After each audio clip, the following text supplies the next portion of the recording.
Good evening, and welcome to Positional Sports Talk Show Hosts. Live streaming on Facebook Live, Twitch, and our Positional Sports Talk Show YouTube. We are a sports talk show made for fans, from the perspective of fans, presented by lifelong sports fans. We will provide our opinions and positions on the hottest topics in sports. My name is Big Reg, and I'm joined by my main partners in crime this evening. What's going on, J3? How you feeling this evening, my brother? What's up? What's up? What's up? Glad to be back. How y'all doing? Thank you for joining us. Feeling great. Let's go. Big Ed back in the building. How you feeling, partner? I'm blessed, highly favored, and I just don't. I don't want any technical difficulties to creep up on my end. A little inside joke on that. We leave that alone. And back in the building, Professor J. How you feeling, brother? We glad to have you back. Hopefully, you had a little rest, feeling a little better. Yes, sir. I'm glad to be back, blessed and highly favored, ready to talk some sports and bring the fire. Praise the Lord. Let's go. Let's go. Let's go. And we might get a pop in by Jay Wills, but we'll play that by ear. So tonight, we got to get into the NBA Conference Finals, man. This thing keeps turning and turning and turning. We got to hit the NHL playoffs. It's Stanley Cup time. Got to get to a little combat sports. There was more boxing. I told y'all this summer boxing's heating up. Got to catch it. Some other topics that caught our attention. Of course, the professor's post takes and our final post of the evening. As always, we appreciate you for tuning in. So sit back, relax, enjoy posts on the Positional Sports Talk Shows channel. And what up, Marcus? What's up? Marcus. Delay a game in the house. So, fellas, when we left last week, we hadn't gotten to the Eastern Conference Finals. We knew it was going to be Bucks and Hawks, but the first game wasn't until Wednesday. We 3 games down. Game 4 is tonight. And it looked like we had a very even series for the first 2 3/4 games. And then, but we'll get to game 3 in a second. First, we got to talk about game 1. Trae Young put on a masterpiece. Did he now? 48, 7 with 11 assists. He had Milwaukee totally confused on how to handle him throughout that first game. He made it look easy. Yeah, and He made it look easy. the lobs he was throwing up to John Collins. So, even though Trae went off, What? the game. What up, Jay Wills? What's up, gentlemen? What's up? What's up? Whoa! It was like magic. Right on time. Right on time. The game was still close in game 1. So give me y'all a little bit of reflections on Hawks Bucks game 1, and again that masterful piece of work that Trae Young put in with that 48, 7, and 11. Don't everybody talk at once. I mean, I think you really already summed it up when you said Trae Young. I mean, he dominated the whole game, and he got his other players involved, which that's what you want for a point guard. So, I mean, what more can you say? I think that Milwaukee coming off a victory over The 76ers? the 76ers, I think that they were feeling themselves a little bit. And I felt that Trae Young, I don't think they really understood the speed and the growth from the regular season of Trae and last year of Trae Young. And I felt that they just needed to get adjusted, particularly Drew, and also the team to help defense on him because they were just running wild and free. Like you said, John Collins was doing what he does. He doesn't really do anything beyond catch lobs from Trae Young. And Trae Young was just getting into the paint when he wanted, He was shooting threes when he wanted. He was dishing when he wanted. And I just think they needed to to settle down. And let's be honest, Milwaukee's coach and strategist, he's not as good as Atlanta's. And Nate, and we've seen it time and time again in this playoff run. And actually, since he took over a little bit into the season, we've seen him, make adjustments and what have you on the run and on the fly. So he's just a better coach. And I think Milwaukee is more talented and they're bigger. And I think that they just needed to settle down. And a lot of times, and I can't pronounce the Milwaukee's coach. Is it Buchholz? Budenholzer. Budenholzer, or whatever his name. They call him Coach Bud. Coach Bud. I just think that he figured out. He saw the game, saw what was happening, and came up with a strategy for game 2. But I think it was more so the players than any adjustments he made. I mean, real talk. All he had to do was look at film before they even started and tell that his team can outsize Atlanta. So all he had to do was put Giannis down low like he should be and dominate the paint. They ain't got no answer for him. Go down. But No the Sixers tried to outsize Atlanta. Where are the Sixers right now? Yeah, but the Sixers are a different team, bro. They're a different team. And keep in mind, when you take away Joel Embiid, who else do they have? They didn't take away Joel Embiid. Joel Embiid averaged 30-some points a game. Right, but that's what I'm saying. He was the only dominant player that they had consistently. You take away him, who else do they have? See, y'all gonna stop disrespecting Seth Curry. Oh, Seth Curry scored 20-something points a game in that series. Stop it. I agree. But when Steph Curry wasn't scoring, who else did they have? Oh, how many scores you won? Damn. It's 5 players on the court at one time, bro. 5. I hate. Jay Wills, am I lying? Jay Wills, talk to me now. Holla at me. Philly will send out 5 players on the floor. The problem is one of them doesn't realize he's in the game. So You ain't talking about 25, are you? yeah, Mark go out the bin. He went through the series. They should have definitely got past Atlanta. That's bad. But I'm pretty sure y'all touched on that last week. But Jay Wills, here's what I was thinking about the other day as far as Atlanta is concerned. We not we per se, but we, the general public, the basketball viewing public, I think we've been sleeping on Atlanta for a month and a half or 2 months now, since the playoffs started, and they just keep winning. So Atlanta is better than we think they are. Just like the Suns were. They're a young team, and nobody expects them to continue doing what they've done. They say, "Oh, we've seen it, but they can't keep it up." And they definitely disrespect Trae Young. They're like, "Oh, he's too small. There's no way he can keep this up in the playoffs." Hey, can I say something real quick? And this is before we get into the games, really deeply into the games. Nah, I'm gonna mute you. Hold on. See, there you go. Jay Wills, we want to talk about this. Is an inside joke. You anyway. Can I just say something about something just clicked in my head? I sat as I was watching the game last night. Adam Silver has a problem on his hand, and it's a big problem.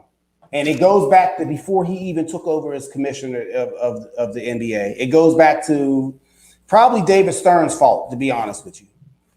The problem is they built and constructed the NBA around stars, individual stars. And right now, and I'll wait for the onslaught. Right now, the NBA playoffs, there are no stars left. And Devin Booker is not a star. Chris Paul is not a star. Playoff Pete. Paul George in the best game of his life is not a star. What? Giannis, 2-time MVP, is not a star. The stars are out of the playoffs.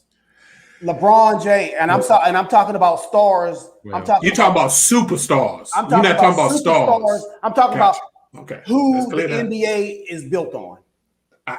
Yeah, I gotta disagree. and marketed on. Yeah, I disagree. Steph Curry's not. Curry's not in there. Mhm. Durant's not in there. LeBron's not. The star of stars is Who's not. in every commercial right now, Ed? Who's in every commercial? What? It's a CP3. guy that you just wrote off. But hold on. Nah, because But I'm hold on. disagree. I'm not talking about who they're trying to build up to be a star. Oh, so And now some- they're building up Chris But hold on. Paul. Chris Paul has been a star for double-digit years. I mean, But I'm not Chris Paul- understanding that argument. But Chris Paul is not LeBron.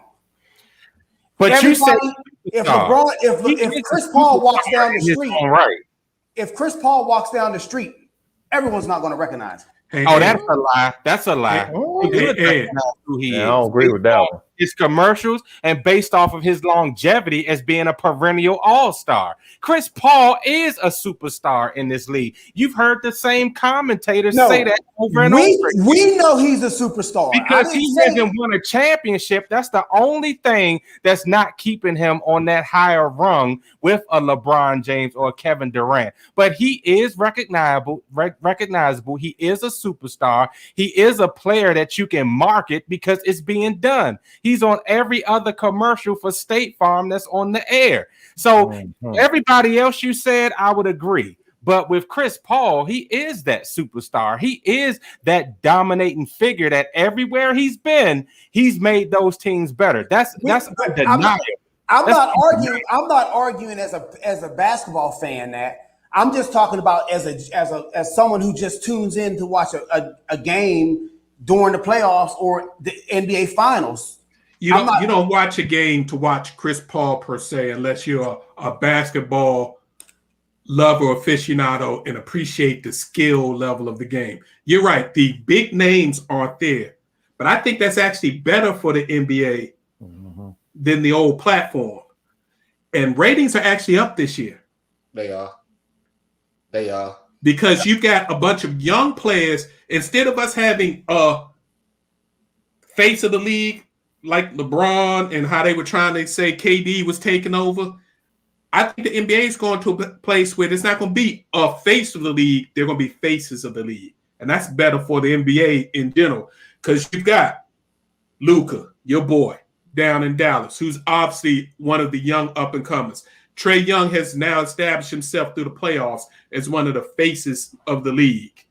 Devin Booker is making himself one of the proven faces of the league. If your boy hadn't headbutted him and broke his nose, that series might already been over. We're gonna talk about that in a second.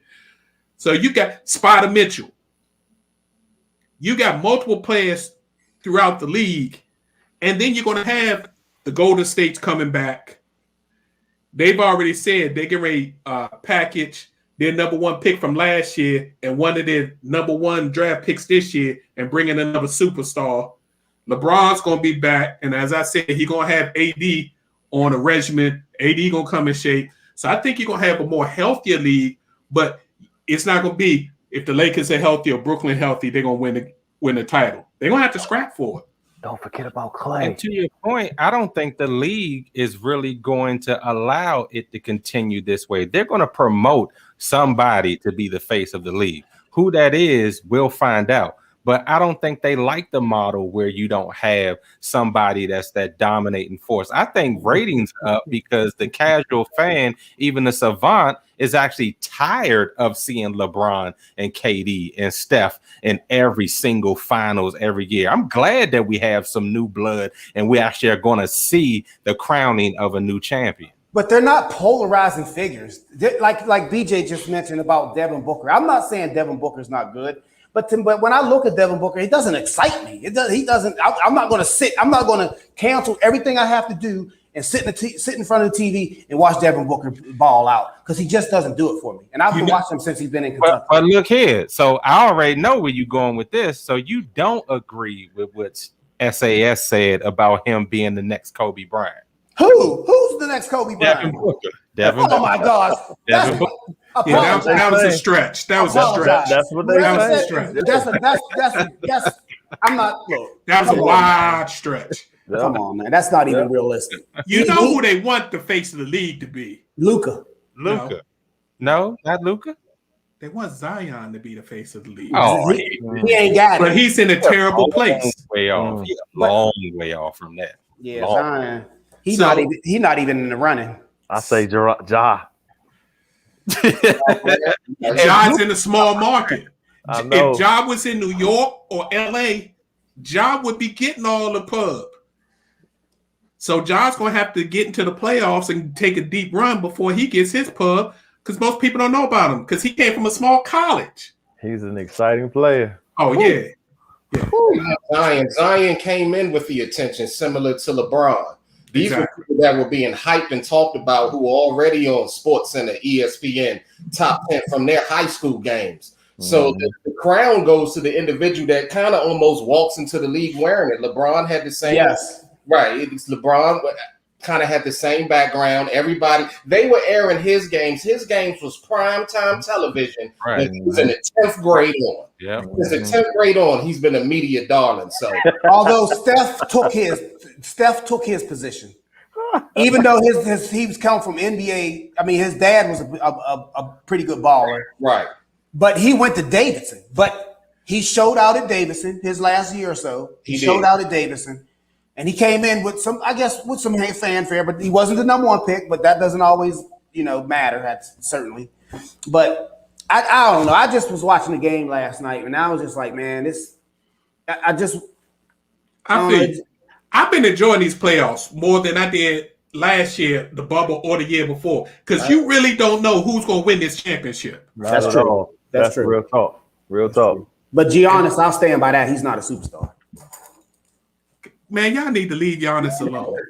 That's my boy there, but I can't really argue that. He has 2 MVPs. One of them he deserved. The second one he didn't. But he just he hasn't turned that corner. I don't know if it's his personality or what the case might be, but he's just not there yet. I think he can be. He's just not there yet.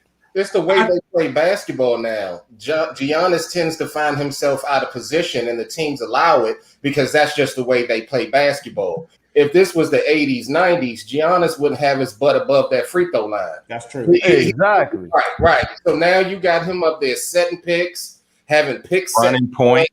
What in the world is Giannis up there doing? But Sometimes that's their coach. That's to Ed's point. That's Shooting threes for what? That actually started with Jay Kidd. Jay Kidd knew he was an athletic freak, so he put the ball in his hands because he realized that his guard at the time couldn't get him the ball or was shooting all the time. So he said, let me put it in his hands. And now that man's won 2 MVPs, so you can't take the ball back out of his hands after you won 2 MVPs and you just gave him $200 million. Then why is Chris Middleton shooting all the time? No. Giannis is the opener. They're figuring it out. Giannis is the opener, and he sets the pace for the game. Middleton, when it's time in close games, we need you to close. They're in trouble. The great comp fellas was when people started. Remember when Shaq and Kobe were playing together? You couldn't rely on Shaq at the end of the game because if they hacked to Shaq, he was going to miss free throws. So Kobe stepped up and became that closer. Yeah. And shout out to KG Blue. I think Zion is trying to get to the Knicks. He trying for sure. Because if he gets to the Knicks, the NBA gonna really blow him up. If y'all think he's blown up already, so let's get back to the game. So we hit game 1, game 2. Ed, you talked about it earlier. Your boy Drew Holiday took game 2 personal. He got up in Trae Young's chest, harassed him, fouled him quite often, and they didn't get called. And we're gonna talk about the team fouling a lot, not getting called in the next series. Man, I told you about the refs the whole damn playoff season. And that goes to my point as far as Milwaukee is concerned. I think it was more on the players making adjustments than the individual coach making adjustments because I agree. Yeah, so when Holiday was like, you know what, and Giannis and Middleton, they all got together and say, he's the engine that drives this bus. He ain't nobody else throwing lobs, ain't nobody else throwing, running these pick and rolls. So yeah, even Carrington grew up a little bit in this series. He looked more like the boy out west for LA. What's the white guy's name from Point? Caruso. Yeah, he looked more like Caruso these last couple of games. I was like, where'd that come from? Yeah, so they got physical with Trae Young, and that worked for a game. In game 3, Trae Young was torching it behind. He gave 32 in the first 3 quarters. Still a tight game, but Atlanta had that game. And then what Trae Young was doing, I know he threw a bad pass, he made a turnover. But Trae Young, you like the quarterback in the NFL. When you throw an interception, just get out the way. Mm-hmm. He trying to, turn himself around and sprint back to get into play and steps on the ref's foot that he didn't realize was right behind him. I think that's the series. Mm-hmm. Yeah, but you can't blame him for that though, Big Reg. I mean, he's a young kid. I mean, again, don't look at his paychecks or his stature in the league right now, but he's still a young player. He doesn't. I mean, he's just balling. Sometimes when you're playing basketball or any sport, you just playing. You're not really thinking. Yeah. So I don't blame him for that. If anybody, the ref should have got out the goddamn way. Mm-hmm. And he was in his position, man. They always there. That wasn't his fault. What you think, I'm not blaming anybody. I'm just saying. Well, I haven't been on in the last 2-3 weeks, so I'm actually disappointed. I wasn't expecting to see Atlanta playing the Bucks. It should have been the 76ers. I hated that Ben allowed, I put it on the whole entire 76ers because now they want to say Ben was carrying himself in this sort of way, this, that, and the third. Well, why wasn't that addressed during the season? I understand you were winning games, and when you're winning, it kind of covers, it blankets the foolishness or the problems that are sure to come once you go and start playing playoff basketball.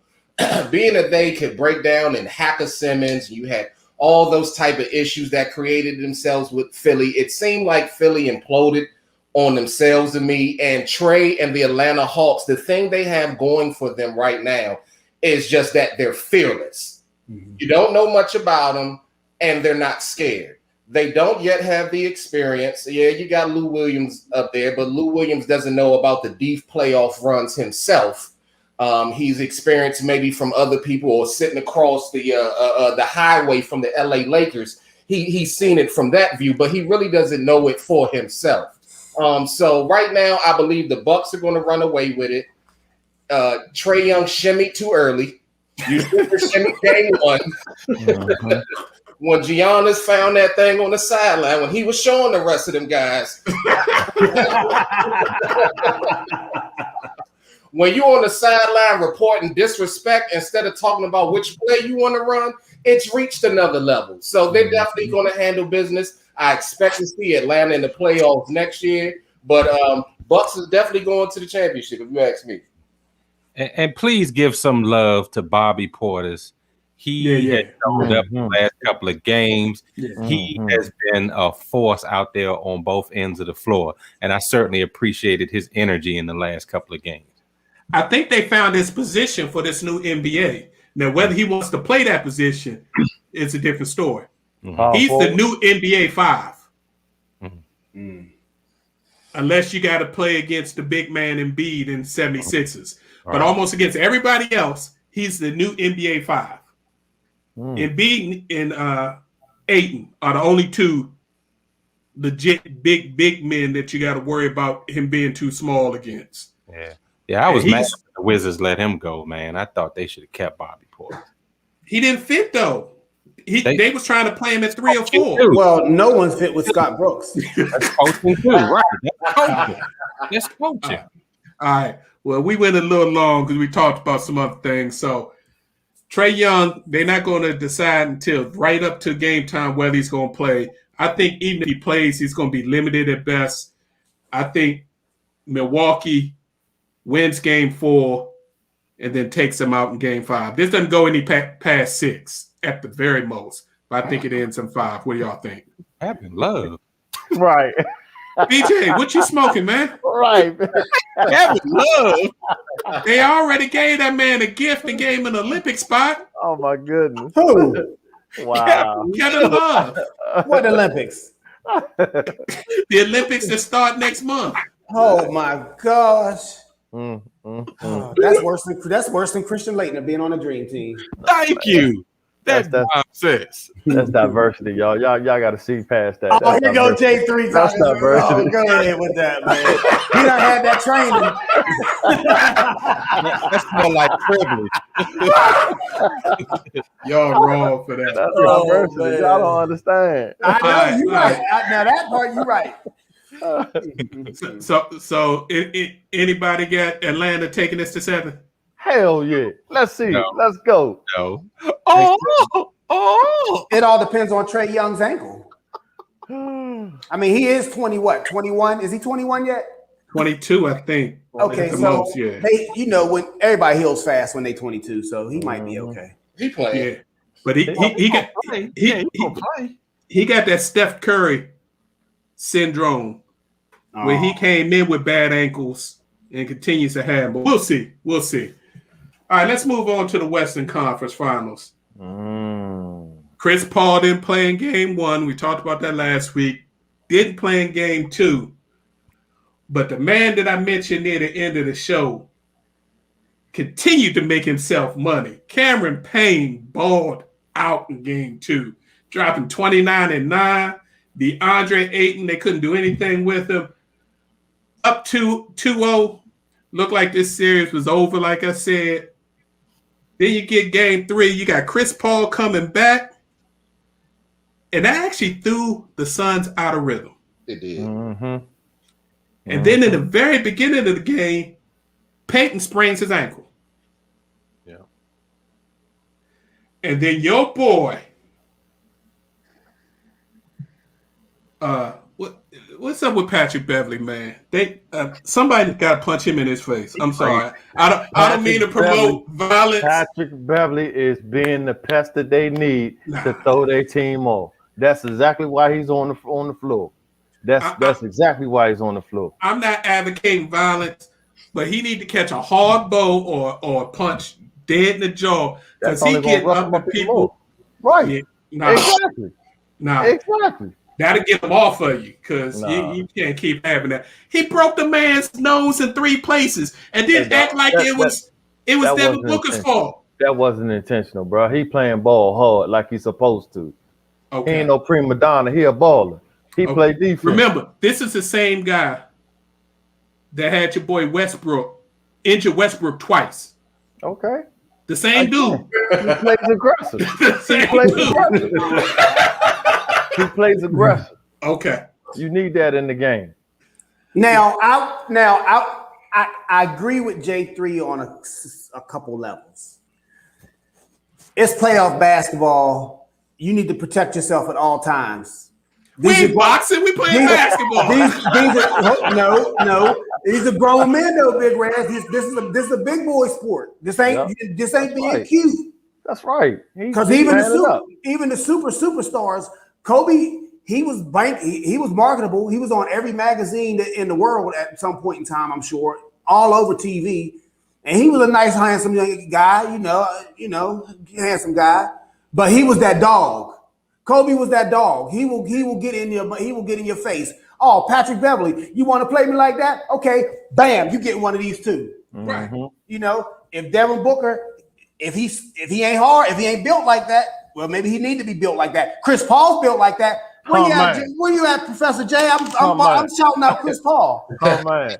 Yeah, so he'll shoot you a bowl in a heartbeat. CP3 will shoot you a bowl. And that very well, although I don't think long term, but that very well bought the Clippers some time to try to get back in this series and maybe playoff P will show up, which he did last night. The greatest game he ever played in the playoff history, personal game he ever played off in history. Yeah. So I don't condone violence, but it's basketball. It's it's NBA basketball. Man, show me some blood. I ain't see no blood. If you break my nose, the very next day I'm coming back with a headbutt with that mask. Yes, that's what I'm saying. Yes, that's the way it works. I hate Patrick Beverly's game if he's playing against me. If I'm the coach of that team, I got a dog that I can sick on y'all at any time with 6 fouls. Yes. Yep. Well, I agree. I do agree. And the physicality got to step up. There's no way in the world you can. If you don't have to break my nose, you could break my point guard's nose, and I'm looking for you at some point during the game, because that's what it is. Playoff basketball. This is about the time. This is the time when our passion is on the line. We need to forget they're even paying me right now and act like we're in the street, because that's what people want to see. They want to see intensity, that passion, and that comes out. These are people who are, in so many words, my dad always told me, man, you may lose over there, but don't you lose in this backyard. Don't take no loss. So if you play me in my backyard, I'm a totally different dog than the dude down the street. Them dudes are playing. This is your chance to make it to the championship, Phoenix. You've been fighting hard all this time. It's time to fight fire with fire. So I give Patrick Beverley something to talk about if you really want to play that type of way. I'm with you. If the Suns are going to get out of this series, because they lost game 3, they came back with a little more energy in game 4. Got game 4, was up 3-1, and that game 5, they just looked like they thought, that LA was going to just lay down. Mm-hmm. And that wasn't a problem. That was not going to happen. And they just increased the bullying. I mean, you got multiple people. You got your boy Marcus Morris out there trying to intimidate people. Always. And then what Paul George? Come on now. Not everybody, it is hard. Paul George needs to stop it. He wait till the play's over and everybody start turning around. Then he want to throw a little bow or push somebody and nobody paying attention. Man, but see, that's the thing is LA and Ty Lue probably got into a huddle and said, look, physically we not as good as these young boys. But we do have something that these young boys ain't got. Or they might not have developed it sufficiently just yet. Mm-hmm. They got that old man strength and they got that heart. And I'm not saying these guys made to the NBA.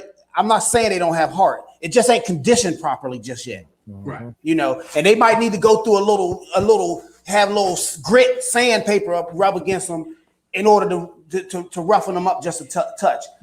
Ultimately, and I want Phoenix to win. And I want Phoenix to win because we talk about the NBA and Adam Silver have a problem.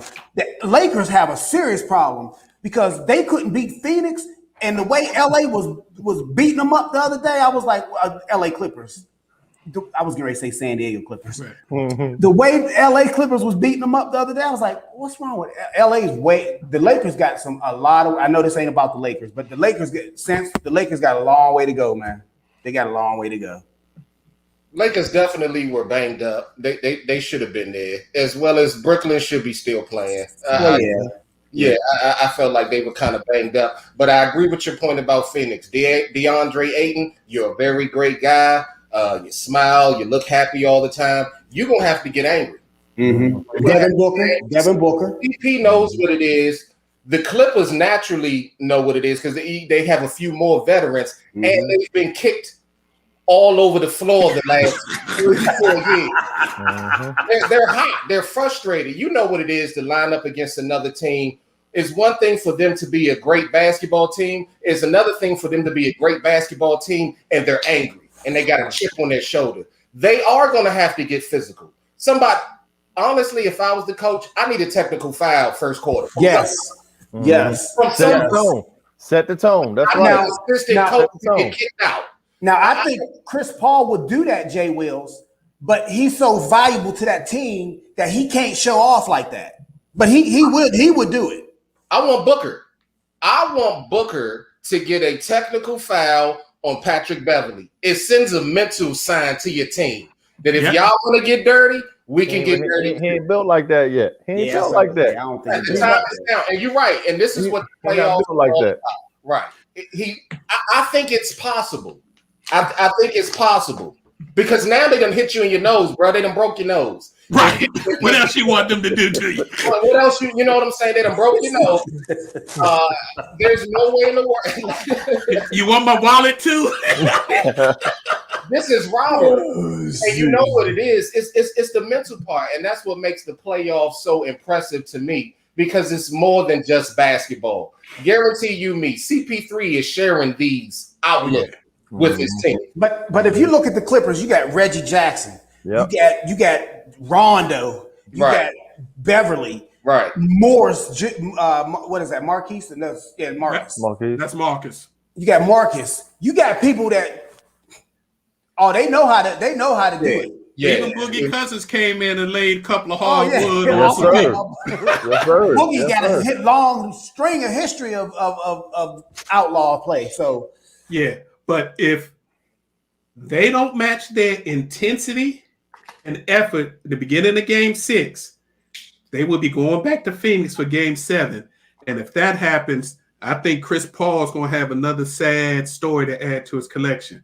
hey, Because I don't want them Game 7 with that young team. I don't think they're ready for that kind of pressure. what's going on with where's Kawhi? Watch Then- the game. I told y'all last week. You did say it. Kawhi's got a knee injury that requires some kind of medical attention, but they're not going to say it until whenever the Clippers are eliminated from the playoffs, because they want to keep everybody thinking, is he going to come back? Isn't he going to come back? But all the back channels are saying, Kawhi done. He's done. Yeah. Might be done with the Clippers. Ooh. I can see that. Ooh, that hurt. Because you never know what the man thinking. Mm-hmm. I haven't seen an interview or any type of video clip segment of him leading or saying anything ever in life. So you never know what Kawhi's thinking. So yeah, he could possibly be out of there.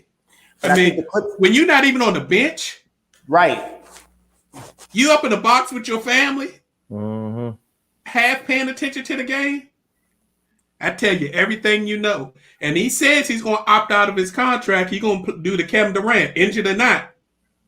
Y'all want me, I'm going to get a max deal, so I'm going to opt out. He is. I wonder what that knee injury is, because that is going to affect him. He already has a track record, especially the season before this one. Granted, you won in Toronto. It took for 2 of the 3 top stars in Golden State for it to happen, if you ask me.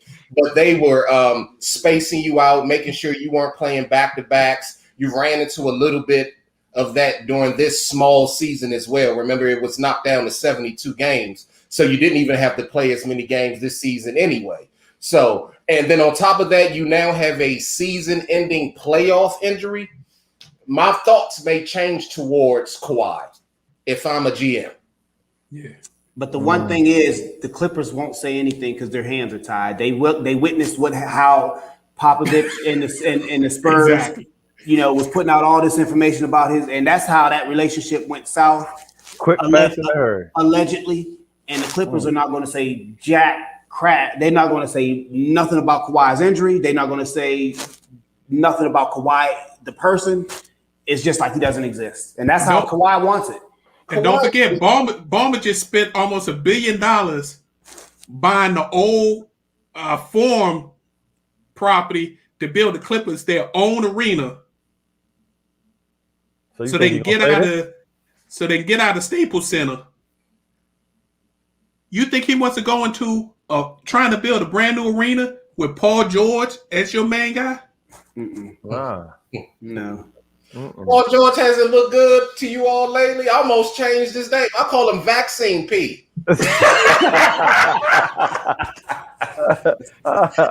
Oh man! Second dose P look like he's looking all right to me, man. He looked pretty good. Yeah, he sure didn't get that Johnson & Johnson. Yeah. He definitely got the Pfizer or the Moderna. We got that Moderna swag. It's different. Professor J said he got the Pfizer P. Call him Pfizer P. Right, that's Pfizer P right now. Hey, I got to give it to Paul George. He's shown up. Yes, he has. He's trying to be the leader of the team while also letting the rest of the team members be themselves and contribute. Reggie Jackson's played a hell of a playoffs. Yep. Hell yeah. And Hell of a playoff. he gone after this. He getting paid. Yeah. I just hope he doesn't make the same mistake he made last time when he went to Detroit to get paid. Pick a better place to go get paid. Well, he just got tired of playing behind Westbrook. He need to stay where he at. But the Clippers, Yes, sir. there's a role for him because Yes, you can't keep Rondo forever. You know, you're that energetic to his pace in the playoffs. I can see that working out between the two. And then with Reggie Jackson running the point, you can almost work him like you wanted to work, what's the name, in Boston with Jaylen Brown and Jason Tatum. Kemba Walker. Kind of set up with the wings. Yeah, my man. Walker. Yeah, Kemba Walker. Mm-hmm. So it could be nice. But I know for him, I'd definitely be looking to get paid because you can't have that great of championship aspirations playing for the Clippers. It's impossible. It can't be that big. Just breaking news from ESPN: Trae Young is out for Game 4. Whoa! It's over. Mm-hmm. It's over. I don't even want to watch. See, they should have kept Rondo. Nah, they had to get Rondo up out of there. Rondo didn't work with the way the team was going to be playing. Yeah, fast pace. Fast pace. Rondo wanted to, set it up and all that. That was the right move. That was the right move. Bring. They had plus they wanted to bring the man home so he can eat some chicken wings. So we got Game 6 Wednesday. Yeah. Suns, if you want to go back to the championship, you got to win Game 6 because I don't like you in Game 7. They got to win, period. Chris Paul told them, don't get comfortable because we got 3-1. We got to finish it out. Yeah, he know that. He been there before. Mm-hmm. Yep. All right, let's switch gears real quick. Getting the NHL playoffs real quick. And all I can say about the NHL playoffs, not all, but what I want to start with is everything, I've been talking about over these airwaves for the last 3 weeks about the NHL playoffs. Hey, I've been wrong. Tampa Bay is proving that they are legit champions and they're trying to hoist the cup again. J3, you was right on that. That sounds familiar, don't it? He was right on that. Barry Trotz tried his best. He tried his damnedest.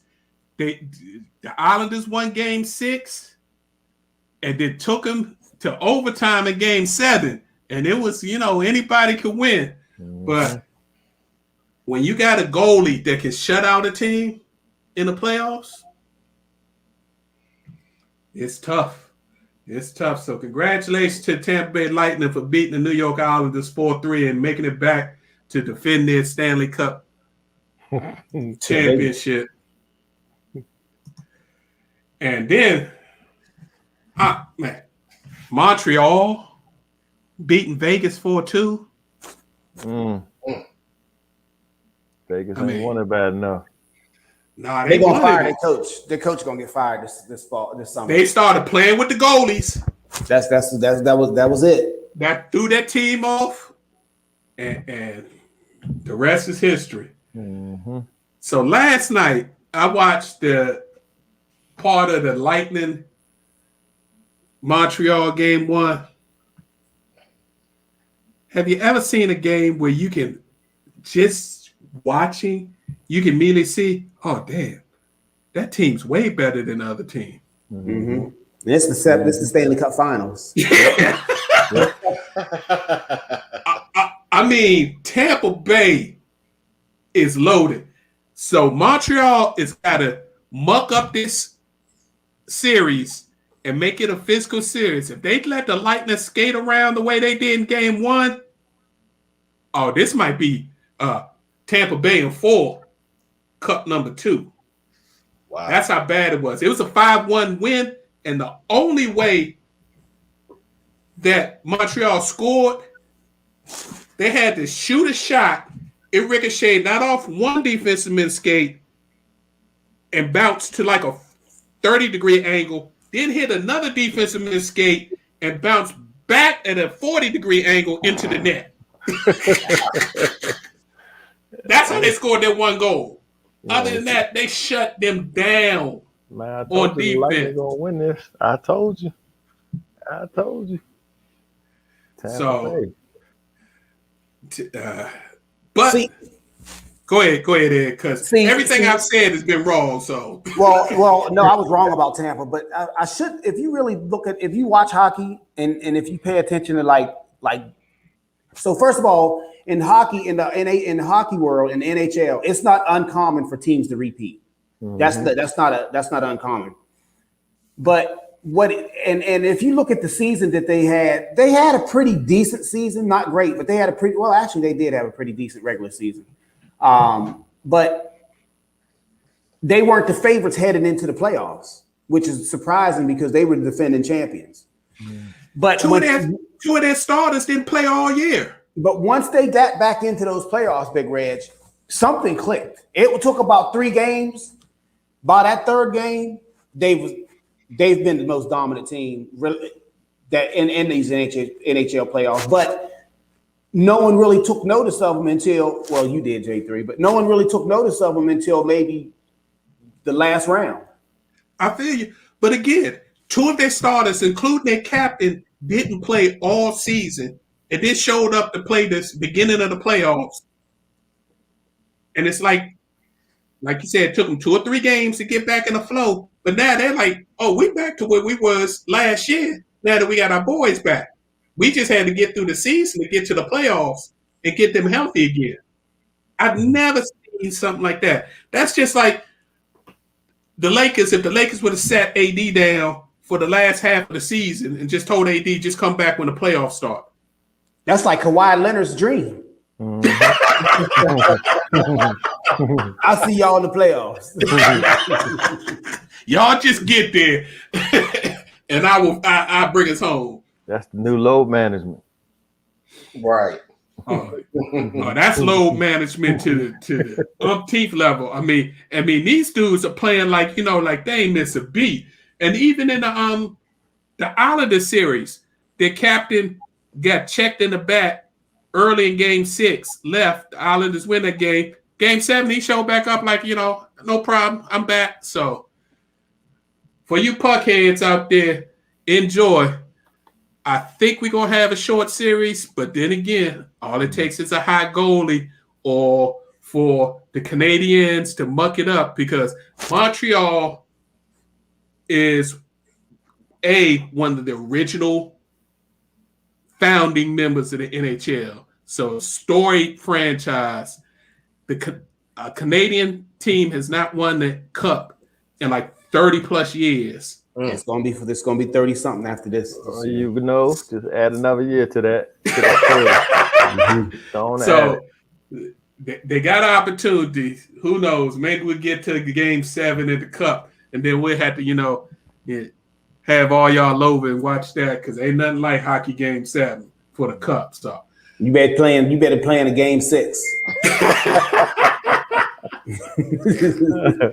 I feel you. Let's move on to boxing real quick. Oh man, your boy Vasily Lomachenko made his return. First fight since losing to Teofimo Lopez Jr. And I gotta say, all up through the fight, the week before the fight, he had a little thing on ESPN about Lomo and all he did all week before the fight was bitch and moan about how his shoulder was hurt before the Lopez fight, but he didn't want to cancel it, even though his management told him he should cancel it, but he was like, this is my chance to win all 4 belts and didn't want to cancel it. If you show up to fight, don't bitch and moan afterwards. I'm sorry. I'm sorry. What up, Ed? I've been thinking about this all for the last couple of days. And I can't stand when fighters, he's not the first one. Lomachenko's not the first one to say what you just mentioned, and I 1,000% agree with you. But if you have a shoulder, if you injured in any way, you can't let that come out to the public after the fight if you lose. If you win, okay, you be like, hey man, I was dealing with a shoulder, I'll be better next time. you might want to say something like that. But if you lose, you cannot, under any circumstances, say, "Oh, my shoulder, my knee was hurt, my shoulder." If it's hurt, then don't fight. Because if you step into that ring, there's no excuses if you lose. That's my take too. I'm glad you mentioned that, Big Reg, because it's been bothering me the last couple of days. Because I like Lomachenko, but then I kind of lost a little respect for him when he came out after and said, "Oh, well, Lopez, this, that, and the third. I was hurt." Da, da, da. So now Lopez can, in the rematch, he can say, "Man, I was just still coming back from COVID." Right. I'm not 100% yet. So yeah. So I gotta give to Lomo. He put on the show. he did. He easily distashed Nakatani, who took Lopez 12 rounds in their matchup. Ended up finishing him in the 10th round with a TKO, but he dominated the fight. Wasn't even close. And of course, the first thing he said after the fight, my next fight has to be the rematch with Lopez. I don't want any other fight. I want all my belts back. So prior to Saturday, T.O. Jr. said, "I ain't thinking about Lomo. Been there, done that. I don't need to worry about him anymore." But Teofimo Lopez Sr. Was at the fight. And he climbed into the ring and said, if my son wins his match that was supposed to have been earlier this month but got pushed off because he got COVID, because he was flying around doing God knows what, he's supposed to fight in August. Hopefully that goes off, that he's going to talk his son into the rematch. Now, the only way that works is that could be a huge pay-per-view hit. So I give them that. They can put that on pay-per-view and both of them can make a lot of money, but you can't be talking for your son about stuff like that. And I'm sorry. Y'all already got if people don't know, him and his father have had a falling out, even though his father's a trainer, because his father didn't like who he decided to be his girlfriend and then now wife. So they on rocky terms anyway. And now you speaking out of turn saying you gonna tell him who to fight. So good luck with that. I don't see it happening. I want to be surprised, but we never. How many times do we want fights and we never get to see them? The good thing with that though is both of them with Top Rank. Okay. So it's easily to make. Both of them with Top Rank, and neither one of them have been on pay-per-view, and both of them want to go pay-per-view. I might say it. Well, if that's I will say like this as far as Lopez is concerned. Lopez is concerned. Is there a bigger fight out there for him? I mean, he can fight Tank. Speaking of, Beautiful. Gervonta Tank Davis has made himself the man at 130, 135, and now 140. Wow. Impressive. It is. Truly impressive. He's got a part of a WBA belt in all three weight categories currently. Now, a couple of them are what they call the regular belt, which is the belt underneath the real belt, but he still got a belt. But the biggest thing is that dude sold out Phillips Arena, put 16,000 plus in Atlanta, and they did well on the pay-per-views. Yep. He's the pay-per-view king of the lightweight classes. You got Canelo up in the big weight classes, and you got Tank down there. They the big money generators. So if you want a big fight, the big fight for Lopez is Tank. How does this happen though? How can Davis, like, I don't understand how he can ascend to this level. And I'm not trust me, I do not want to disrespect this man because I think he's that dude. But like, I'm looking at my favorite fighter, Crawford Bud, and I'm like, there's no way I haven't seen anybody better than him within the last few years. Promoting. But why is it that it's why is it promoting that them? he's getting these fights? How is it that he's getting this he's this darling media, this pay-per-view darling, and Bud, who is a master, just a phenomenal fighter, he can't get it. I don't Promoting. understand it. I don't understand. Mayweather and It's timely promoting. knockouts. Mayweather and timely knockouts. When Right. everybody's watching, I'm sure to knock you out, and I'm cool with Mayweather. Mm-hmm. They're gonna keep putting him in the spotlight because they feel like it's a safe money bet. Yep. He cool with rappers, all that type of stuff. The boxing game is sort of like the rap game. It's wide open. If you come in with hustle, you can make some noise. You don't have to do this. I'm sorry.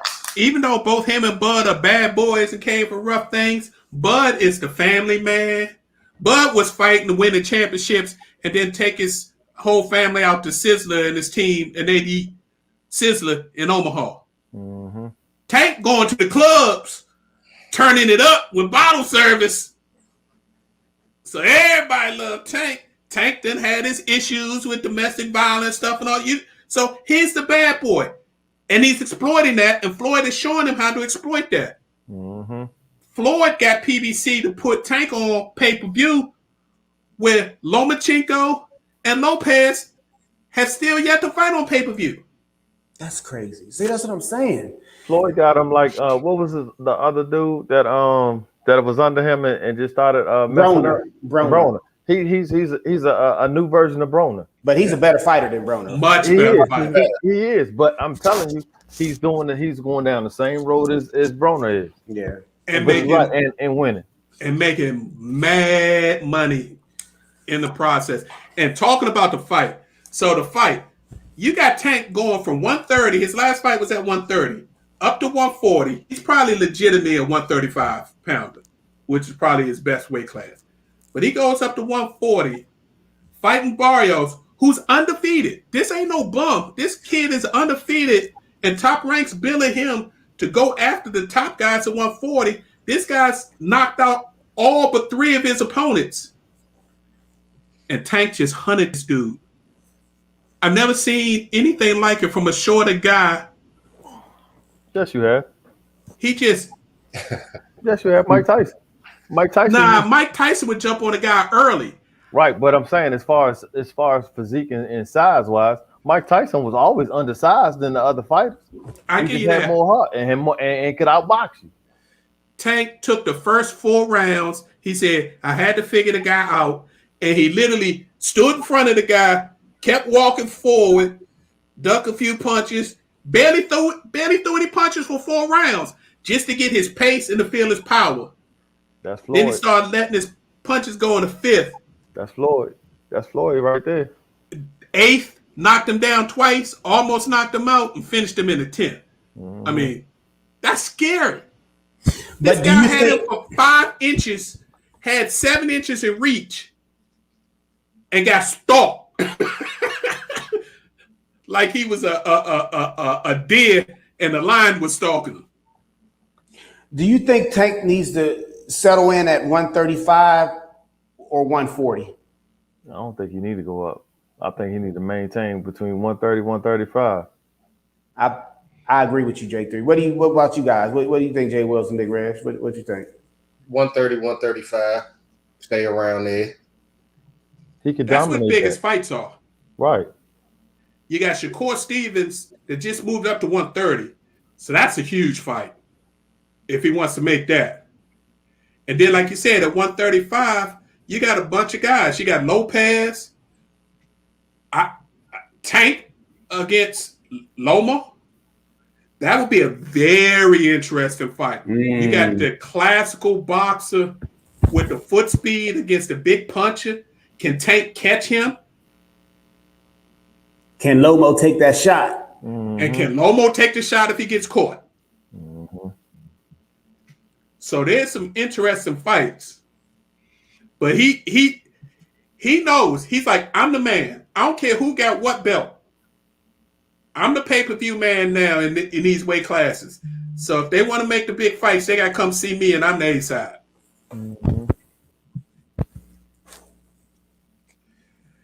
Lastly, for you fight fans, if you didn't see it, PBC, first of all, I got to give a clap to PBC.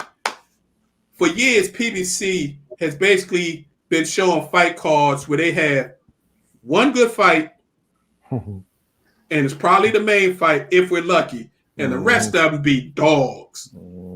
Overmatched fights But their last two cards, they've been the Charlo card last week and the card that they put on Saturday on Showtime.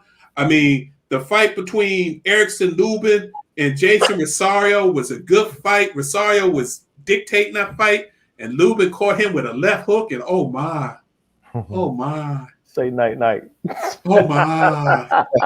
Say night night. Jason, you used to be a champion, but oh my. I'm sorry. I'm sorry, but that was another good fight. The fight before that was good. And then Sunday, they hadn't even been promoting it. PBC had a fight card, and the possible fight of the year so far, it was a cruiserweight battle between a dude named Apache and Glatton. 10 rounds, two dudes, muscled up 200-pounders, going blow for blow for 10 rounds. Take 35 to 45 minutes out of your day. Get online, YouTube it, APOCHI, Apache versus Glatton, GLANTON. You'll thank me if you're a boxer, even if you're not a boxing fan. This is gladiator type warfare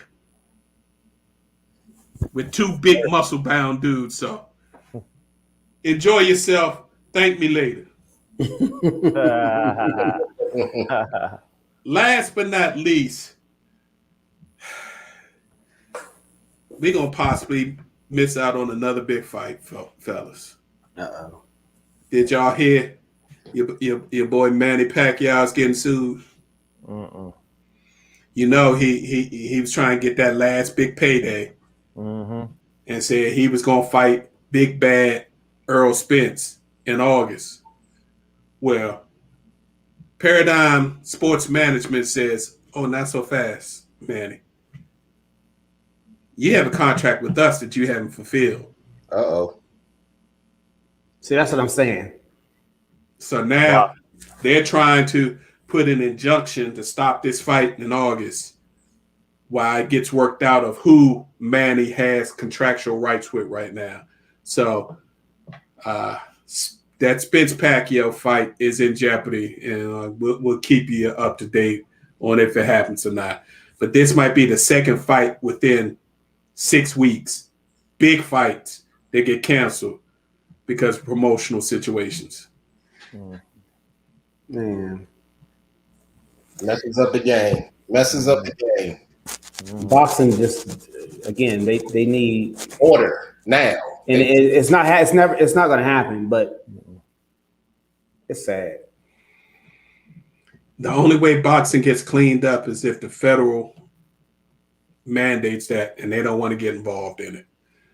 UFC has become so dominant because you know who's in charge of UFC. Yep, no question. Even though you got other MMA factions out there, and some of them are decent, and none of them like UFC. We the kingmakers, and Dana White's in charge. And if you don't like it, you can go somewhere else and see if you can make some money. Right. So until boxing gets there or something close to that, I mean, come on. The WNBA's got a title, a regular title, and an interim title in almost every weight class. Goodness gracious. That's money. Yeah, that's all it is. That's money. The organization is getting those fees from these guys with these belts. So it's sad. It's sad, but it might kill boxing. All right, now we got a couple of things that caught our attention. Real quick before we do that, I'm sorry. I want to do a boxing show July. We will come back and let you know when we're going to do it. We're going to do it on a special date and time. Maybe one or two of my co-hosts will join me. I'm going to get with my boy Queensberry Tony so we can talk. But we're going to definitely do a boxing show before we get the Wilder fight, which is July 24th. Uh-oh. On down. So we'll let you know. Keep your ears out on that. Where's that fight going to be held at? Do you know? Vegas? Ooh. He better not wear that vest and that heat. He better not have D Smoke bring him out there rapping. There's so many things he better not do. What you mean? It's a bad idea to take a 5-minute ring walk with 50 pounds of equipment on you? Right. And leave us. Yeah, and let his friend stay or his wife stay in the room or something. You don't need all that. Yeah, you don't need all that. Just focus. Just come out in a roll tide shirt and some trunks. That's There it. you go. That's it. Take it old school for real. Just come out like you hungry again. Yeah. For real. Because the winner of that fight is got a chance at making. I don't think they ever gonna get that money that they was getting ready to make for the Joshua Fury fight that Saudi Arabia was gonna pay them both $75 million guaranteed up front. Woo, before the pay-per-view money. But the winner of that fight definitely has a shot of making minimum $35-40 million in their next fight if they can get together and try to unify the title with the winner. Joshua has decided he's going to fight Usyk and defend his titles, and while he's waiting to do that, that should be a no problem. So it's big money both ways. So we will see. Got a shout out to all the U.S. Olympic track and field and gymnast members that placed high enough to qualify last week to make the U.S. Olympic teams. Yes, folks, we are going to have an Olympics come next month. We're about 3 weeks away. The Olympic men's and women's basketball teams have been announced. The golf teams have been announced. So it's happening. Even though they've already had a team arrive in Japan and have 2 people test positive with the new variant. And the prime minister is pissed. Yeah. Why? Because he's saying the protocols at the airport, they should have never left the airport. Well, they should never be having the Olympics. That's his fault. What doesn't that make He want to blame somebody else. Go ahead with that. Man, ain't nobody got time for this. Yeah. What J3 say? We know why they have the Olympics. They done already spent $3 to $4 billion and delayed this for a year. Yeah. He talking crazy. He know he ain't upset. He talking about, yo, they should have caught it. You should have announced the Olympics. You should have delayed it another year. Shout out. We got to give a shout out to golfer Nelly Korda. For y'all that don't know, she's a LPGA golf pro. She won her 2nd tournament in a row. But winning this weekend, she won her first major, the PGA Championship, and became the #1 ranked women's golfer in the world. She also was announced that she made the Olympic team for golf. Golf is back in the Olympics this year. She gets to go to the Olympics with her sister, Jessica Korda, who's actually older, accompanied by Danielle Kang and Lexi Thompson, all 4 in the top 15 in the world rankings in the women's golf rankings. And that's huge right now because if you did follow anything about women's golf, you've got South Koreans are been dominating for the past 7-8 years. So to have 4 Americans in the top 15 is big stuff. For you tennis fans, Wimbledon started yesterday. Day 1 started out with some great American stories. Sloane Stevenson knocked out the 2-time Wimbledon champion in the upset. Francis Tiafoe, DMV's own, the man who started his tennis career right in College Park, had a big upset. He upset the #3 player in the world. This morning, later this afternoon, actually, Venus Williams got her 90th win at Wimbledon, winning her first round. Looked like everything was going well. And then, damn, Serena Williams slips, injures a leg, and has to pull out. And this was on center court. The match right before that, you had the maestro, Roger Federer, who was in trouble, was in the 4th set, trailing 2-1. And the young man he was playing slips on the same court, tears up his knee, has to withdraw. Roger walks. over. They're having a lot of rain. The outside courts have been shut down for great parts of the day because of so much rain, but they've got retractable roofs on center court and the main court 1. But they're saying when these roofs are closed on that grass, the grass is so slick, especially since the tournament's just starting, and it's dangerous. It's a sign. Yeah, that is. You know what I wish about? You know what I wish? I wish some of these older tennis stars would retire. It's a sign. Because Venus, Serena, Federer, these guys, these people have had phenomenal careers. It's just time. I mean, and these type injuries that keep creeping up. Now, Federer didn't get hurt, but it just seems like a little blade of grass or one little slip up, and you can get hurt. You're not really competing for the championships anymore at this point. Just retire. Hey. And last, before we get to our post takes, gotta say congrats to all the new NBA head coach hires. It started off with your man Rick Carlisle. Left Dallas within 2 days. He had a brand new 4-year, $29 million deal to take over the Indiana Pacers. Think he didn't know that was done before that? Yes. White privilege. Let me say it again. But white privilege. That is true, J3. But I will say I believe Jason Kidd knew he was getting that Dallas job. Speaking of that, on the way out, Rick Carlisle said, y'all should give this job to Jason Kidd. He literally said that in his press conference leaving. He said, I think he will work best for Luka. And Jason Kidd is the new head coach for the Dallas Mavericks. He's got a 4-year deal. Chauncey Billups just was officially announced as the new head coach for the Portland Trail Blazers. He's got a 5-year deal. And last but definitely not least, Ime Udoka, who's been doing things for years as an assistant, top assistant, first with San Antonio, this past year with the Brooklyn Nets. He takes over for the Celtics job. There's rumor that Penny Hardaway is a front runner for the Orlando job, trying to get Penny to come in since he's got all the college contacts now as they start their rebuild.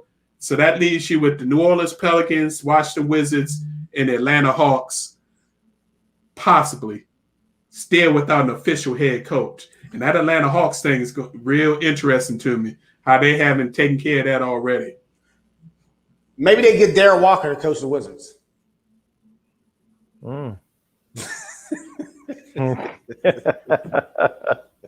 Old man Darryl Walker? He used to play for the Knicks? Oh, man, I'm just messing with you, man. I'm just messing with you. Who was the Wizards? I haven't heard anybody. I mean, are they interviewing? No, I haven't heard anything either. They've been interviewing supposedly. Who you been hearing, Professor? I know you heard some names. I've heard Wes Unseld Jr. Oh my gosh. Yeah, man. It's nobody of any consequence, and that's the problem. And Ed know that. I don't know why he tried to go in. Because I want the Wizards to win. First of all, let's be. I'm glad Scott Brooks is gone. Yes. Yeah. Me too. Yes. No, I'm a Wizards fan. Okay. Who's the guard that's on Doc's bench? Been on Doc's bench for years. Sam Cassell. Cassell. Yeah. Sam Cassell's supposed to be in the hunt, so we'll see. I hope so. Yeah. We'll see. All right, Professor, it's time for your takes, then we can get up out of here. All right, yeah. I apologize. Just having power surges in our area, so let me get to it before I get kicked off once again. All right, so here's the post takes for you. Y'all think y'all gonna like this one because this man has been in the news lately. So let me get my voice. And now your Chicago Bulls power forward, Scottie Pippen.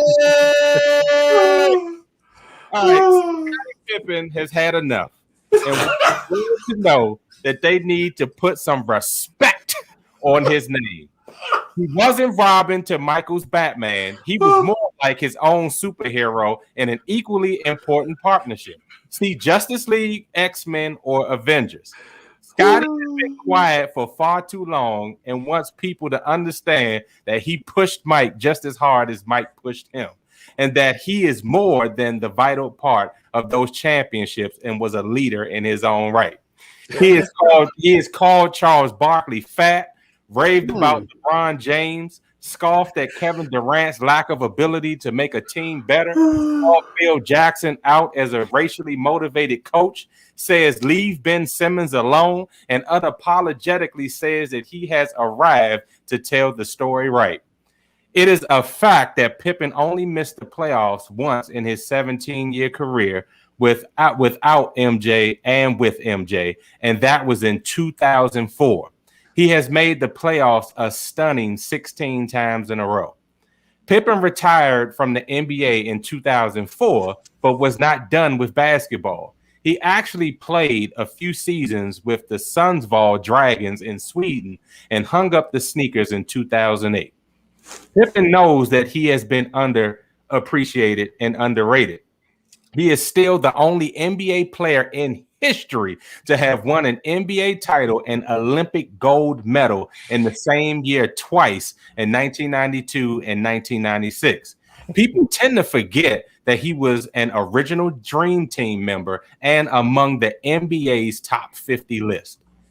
People often knock Pippen for not staying in the final seconds of a game against the New York Knicks, in which Phil Jackson drew up the final play for rookie Tony Kukoc, who went on to hit the game-winning shot. People thought Pip was pouting, but he was protesting because he felt that the team was his. He earned the right for the final shot, and without Jordan's enormous stature over him, he felt the shot should have been his and not just inbounding the ball for Kukoc. Now Pippen is in the liquor game and is settling in deep as one of the most prolific voices of NBA basketball. He has a new bourbon coming out, and everyone wants to hear his takes on today's NBA talent. Pippen also has a book coming out this fall entitled Unguarded. Many people think that this is a ploy to sell his books, but Pippen has been outspoken in the past about his feelings. I guess we can blame The Last Dance on his strong and pointed emergence, because now that Mike has told his story, now Pip wants to tell his. As you know, Scotty lost his son Antron this year at the tender age of 33. Through heartbreak and sobering recollection over this son of 11 older brothers and sisters, he felt the time was now to unleash a Scottie Pippen that the world should have seen many years ago. And I will say, for more information, check out his honest and brazen article in the latest GQ magazine edition. And these are your post takes for this week. Back to you, Big Reg. Yeah, Scottie Pippen on his Kwame Brown tear. I'm serious. That Last Dance took him over the edge. Yeah, it did. He did not like the way he was portrayed in that, and so he's just, he's coming guns a-blazing. I hope it works out for him. The man he messing with ain't the right man to mess with. If he wants to continue to be affiliated with the NBA, that might not be a small play. Because if Michael Jordan say enough's enough, you won't see Scotty anymore on TV. I'm just saying. So you better get all the money you can get from the book sales. And I ain't gonna talk about his ex-wife Larissa and what she did to him the last couple of years. So he on scorched earth path. I don't know if that's good for a person. That's just me. I feel for you though, Scotty. I feel for you. You was my man. You was a superstar. You still Robin, but you was a superstar as a Robin. You just had the baddest Batman in the world playing with you. Right. He ain't know that. Obviously, he ain't know that. No, he's legit. Michael Jordan never won a championship without him. And Mike said that in The Last Dance. It went by real quick. Without Scotty, I wouldn't have won these titles. And that's factual and that's right. He didn't win before Scotty got there, and he didn't win after Scott when him and Scotty broke up. So that's real. But man, scorched earth against Michael Jordan. But I think Scotty needs the. I think if you know, Scotty had a couple financial setbacks in recent years, and I think it's time. The time is now to make some of that up if he can. To cash in. And if the cash in, and if the scorched, if this approach is how he feels best to do it, we're talking. I mean, it's the topic of conversation, and he didn't leave anyone out. Everybody was included. Yeah, everybody gets some. And I actually think it's going to work in his favor, because you can't tell me he's not working with some strategist or publicist about how to make the most out of his story and what he's trying to put out there. I agree. And he has inside information. He can tell stories that nobody knows about. He's been in those locker rooms as well. And people have always thought certain things about Michael and how he carried himself and issues surrounding his father and gambling. He could bring another light into that. Right. So he has a unique positioning to make this very entertaining in the forthcoming weeks. Mm-hmm. He even mentioned if Phil could make a book about Kobe and Shaq and betray what went on that team and in the locker room, then he coming for everybody on this one.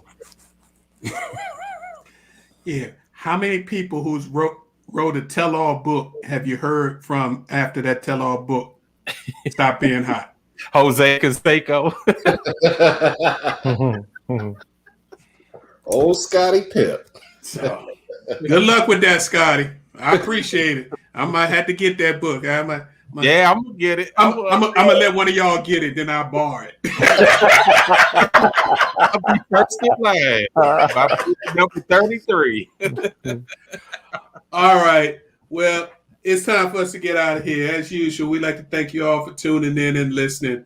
We truly appreciate each and every week giving us opportunity to share our opinions and talk sports with you. Sometimes we just talk sports. Sometimes there are other things big in the world out there that we need to deal with. And from time to time, we'll deal with them both together. We're here each and every Tuesday, 7 p.m. We appreciate it again. If you cannot catch us live on our 7 p.m. show on Facebook Live or the Positional Sports Talk YouTube channel, if you're a podcaster, you can go to whatever your podcasting choice is, app, iTunes, what's some of the other big ones, Professor J? Spotify. Just put in Positions on Sports Talk Show. When you're there, we'll pop up. We've been doing this, getting on close to 2 years. Be 2 years, beginning of September. Yeah. Also, you can hit us up on our Facebook page, Positions on Sports.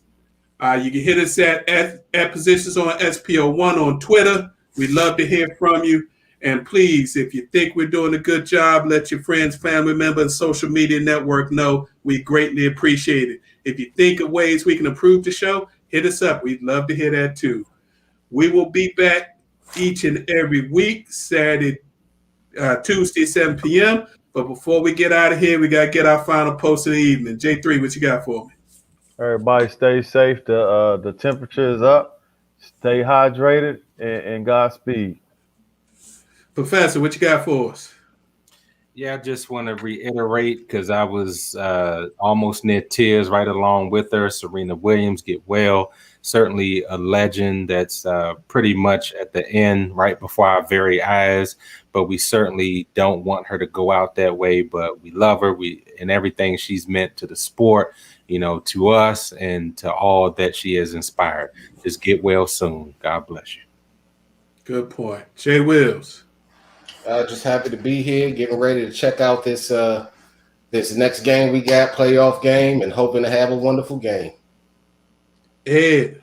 Everybody stay safe. That's the theme that we've seemed to be on these last year and a half or so. Also, this is for Adam Silver. I know I mentioned your name a couple times tonight, but we cannot be having basketball on July 4th. It's just the season they have to look into something about the season. It's too long. They shorten the preliminary games series to go back to the 5-game series. Heck, I wouldn't even mind 3-game series in certain situations, but we should not be having basketball in July. It's just the season's just too long. Ain't gonna lose that money. Oh, here we go. Yeah, I just like to wish each and every one a happy holiday this weekend. If you celebrate July 4th, do it safely. If you don't celebrate July 4th, but happen to get a day off from work, do what you need to do. Enjoy that. But of most, please be safe. People are acting like this pandemic is over. Do your research. Check out some things. Even if you're vaccinated, does not protect you from getting it. It does just protect you from hopefully getting violently ill and possibly leaving us. But this new Delta variant is spreading like wildfire across this country. And especially if you're going down south, be very, very careful. All right, folks, we'll see you next Tuesday, 7 p.m. Have a safe and happy holiday. Be safe out there. Peace. Peace. God bless you.